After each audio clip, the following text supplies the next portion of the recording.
সবাইকে অনেক বেশি ধন্যবাদ। আপনার জন্য আমার ফিজিক্স পরীক্ষাটা অনেক ভালো হয়েছিল এসএসসিতে। আপনার গতি অধ্যায় বোঝানো থেকেই আমি আপনার ফ্যান হয়ে গেছি, কারণ আপনি যা বুঝেছিলেন পুরো কমন পড়েছিল।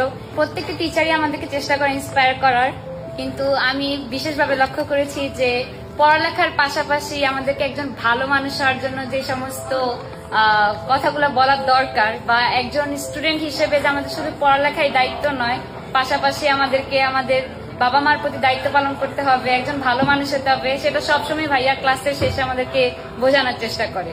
কারণ হয়তো অনেক অনেক ভালো ভালো পর্যায়ে অনেক মানুষ আছে যারা মানুষ হিসেবে ভালো না, কিন্তু অনেক ভালো পর্যায়ে আছে।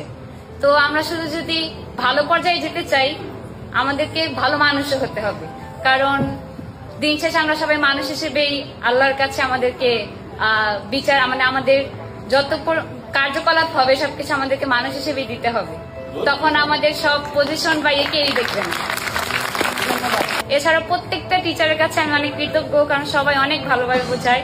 সুমাইয়া আপুর ক্লাস আমার অনেক ভালো লাগে, কারণ উনি ক্লাসের মধ্যে যেই জিনিসটা আমি নিজে একবার বায়োলজি পড়ি, আমি জীবনে ওই জিনিসটা ফার্স্টে যখন আপুর ক্লাস না দেখিনি আমি বুঝি না।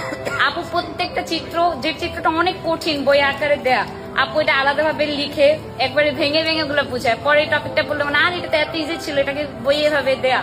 তো এই জন্য অনেক বেশি কৃতজ্ঞ যে আপনারা সবাই এত পরিমাণে পরিশ্রম করেন আমাদের।